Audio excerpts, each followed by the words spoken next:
Hey, what's going on, guys? It's your boy Airboy, and I'm back with another FanBoyAaron review, and this time I'm going to be taking a look at the LEGO Bionicle Barraki Takadox. Now, I'm going to give the same disclaimer I gave in my last review. I do have all 6 Barraki. Just instead of looking at them as a whole in one video, I'm going to save that for the last video, and beforehand I'm going to review each Barraki individually in its own video. I'll go over the reasons for doing that when I get into the all-around video. Now, let's get on with the info on this set. The set number is 8916, and the total number of parts used for this build is around 62 pieces. Now, Takadox, like the last Barraki I looked at, Alec, I will put a link in the description. It's kind of a unique case. All the Barraki are supposed to be based on marine creatures, and he's based on a praying mantis, from what I've heard. Last time I checked, those weren't freaking ocean creatures. Now, I can understand there aren't exactly that many ocean creatures, or sea creatures, whatever you want to go refer to them as, that look like a praying mantis. I can think of one. There is one that kind of fits his description. I think this guy could pass as a breed of mantis shrimp. I do know that there is a breed of mantis shrimp that has like traditional praying mantis grabby claws, so I think mantis shrimp would have been a more fitting animal for this guy and not a freaking praying mantis. At least with Alec, they referred to him as an eel. At least that was somewhat of a water creature. Last time I checked, mantises do not live in the water. So, if I refer to this guy by his animal alias, I'm going to call him the mantis shrimp, not the mantis. And if you don't like it, well, eat me. Anyway, moving along. I didn't know as much about Alec, but I do know a little bit about this guy. His background story as a character. He is the more sneaky and devious member of the group, which, given his creepy, spindly build, you could probably figure that.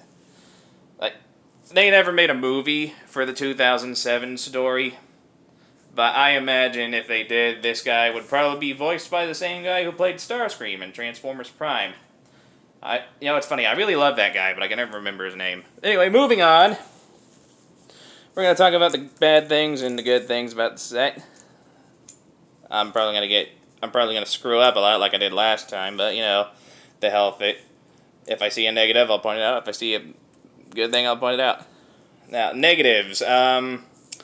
He does have a very skinny build. That is one negative thing people might have about the figure. His build is very skinny.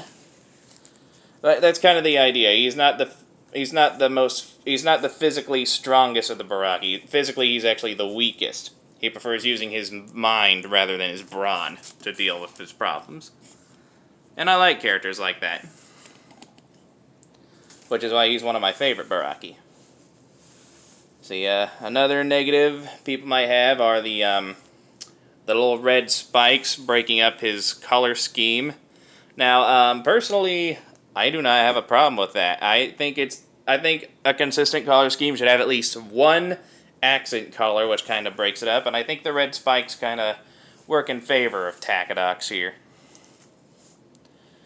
And, let's see, another negative people might have is his open mouth. There's, like, nothing in the back of here, so you can see it. It's, like, totally hollow. It's more like a skull than a head. It's hollow underneath, but, you know, no biggie.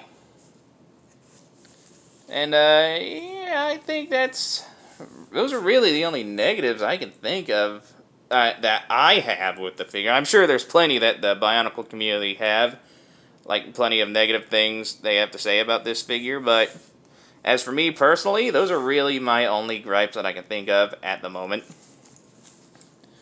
Yes, I have a lot more positive to say about this guy than negatives. The positives being, though he is quite spindly, he does have about all the armor he needs for a build like him. Given his skinny build, he doesn't require that much armor, so what little armor he does have, I feel is appropriate for him. I think he has all that he needs armor-wise. Another positive I have about the figure, his consistent color scheme. Now, granted, the little bits of red, as well as the eyes, do kind of break it up. However, the black, the blue, and the little bits of silver all do meld together very beautifully. Granted, to some, the red spikes might be obnoxious, but other than that, I feel his color scheme is very beautiful and very consistent. Easily one of the better looking blue Bionicle villains we've had during that decade.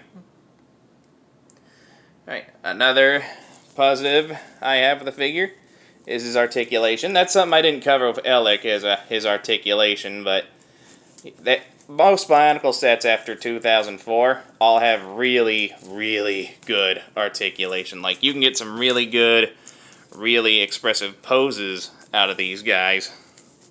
Especially with him, due to his mantis-like shape, you can get some really good, menacing-looking poses, like him trying to grab something with his jagged knives, or just him crawling along the ground, which he does pull off a little better than Alec. Another positive that I have with this figure are his gimmicks. And unlike Alec, who really only had 2 gimmicks, this guy has 3. I'm going to go over the 2 main gimmicks. The first 2 gimmicks, all Barraki share. First gimmick, pinching jaws. Just squeeze them like that. Second gimmick, squid launcher. Now, I personally do not care for the squid launcher, but it is a gimmick. All the Barraki have it, so I have to mention it. The way it works, you're supposed to take a little squid here, and yeah, that looks more like a lamprey than a squid to me. Again, I don't think there were very many marine biologists working at LEGO during 2007. Anyway, you take the squid, make sure the eyes are facing horizontally. The idea is you plug it in there, you pull back on the tail really quick. Wow, that's the first time that ever actually fucking worked. Yeah, that's what it's supposed to do, but your mileage may vary. This is one of the worst Bionicle blasters ever made. Like, if not the worst Bionicle launcher ever made. It rarely works, but as you can see, if you're lucky, you can get it to do what it's supposed to. This time I did get lucky. I'm actually kind of surprised I got that to work. That is the first time in like 5 years I ever got that to actually work. Alright, and the third gimmick, which is unique to him and very few other sets, he can glow in the dark. Now, I don't know how well that's going to show on camera, but I will go ahead and kill my light really quick. See if that I gotta turn off the camera light too. Let's see if it shows. Yeah, I mean, it doesn't really show on my camera, and that's kind of disappointing. Alright, I'm trying to get it. See if I can adjusting my brightness. Okay, adjusting the brightness a little bit. You can kind of see it. It's a little tricky on this camera, but I mean, I can kind of see it on the camera. So yeah, his head and his armor pieces do glow in the dark, which is a very neat little gimmick, and this camera is not doing it any justice whatsoever. I'll go ahead and turn my lights back on. Ooh, easy there, killer. There we go. Turn on my main light. There we go. So yeah, again, the camera barely did it any justice. This guy glows in the dark, and he does it very well. And let me point out that this figure is at least he was made in 2007, so that's well over 10 years. So I don't know if certain glow-in-the-dark things have an expiration date, like how long they'll continue to keep glowing in the dark. But that's pretty impressive that even after so many years, these parts are still glowing in the dark. Again, I don't know if there's an expiration date for whatever is causing the parts to do that, but still, that is pretty good, cool. Another positive I have about the set is the fair mixture of both new and old pieces, which can be said for most of the Barraki. That is something I forgot to point out with Alec, the fair mixture of new and old pieces. New pieces consisting of head, armor, knives, launcher, and plenty of old pieces such as the Barraki parts, such as the feet and the legs and the arms, and these transparent blue bits. I do like that. Again, consistent color scheme. And yeah, I mean, I can go on all day about this guy, but I really don't have to. I think I pretty much covered everything. Now, like all figures, he's not perfect. I did point out a couple of his flaws, but he is definitely one of the better of the Barraki sets, and he is a very well-liked figure as well as a very well-liked character. And it's very understandable why. You can kind of get a sense of this guy's character just from looking at him. That is really all I have to say about Takadox. He is a really good figure. I'm going to go ahead and get him stand up straight here so we can get some comparisons. Despite the fact I have him hunched over all the time, and that is how he is portrayed, he's actually quite tall. Like, he's got a good height to him. Let me go ahead and raise the camera a little bit. I'm not going to recover that squid until the video's over, so you'll just have to deal with the eyesore. Alright, comparison. Here he is with another blue villain. The blue Barraki that came out in 2003. See how he compares with that. Here he is with the blue villain from the prior year, the Barraki Vizon from 2006. And to give you an idea of how he compares with a more recent Bionicle set, here he is with 2015 Gali. And just because I have him sitting here, here he is next to the Transformers Earthrise Optimus Prime.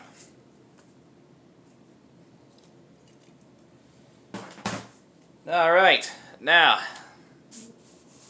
this set was released in 2007. He stands at a whopping 9 inches, maybe a little over 9 inches. And at the time of release, he was going for about $10 to $15. But these days, he's going for anywhere between $15 to $22, I believe. Now, would I recommend finding this guy, and would I recommend grabbing this guy, and do I think he is worth that price?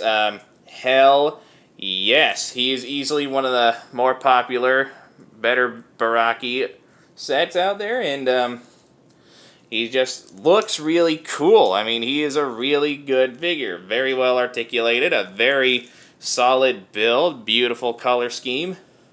He is an overall pretty impressive character. Like, if you can find this guy for $15 to $20, I think he is well worth grabbing. Takadox is one of the better Bionicle Barraki sets. If you can find them, I recommend getting them. And this has been the Lego Bionicle Barraki Takadox. And if you enjoyed that review, this review, leave a nice comment, hit the like button, and enjoy the rest of your day. And I think I'm gonna do a Transformer review or something Transformer related before I continue with the next two Barraki. But don't worry, we will be finishing up the Barraki soon enough. So until then, I will catch you all next time.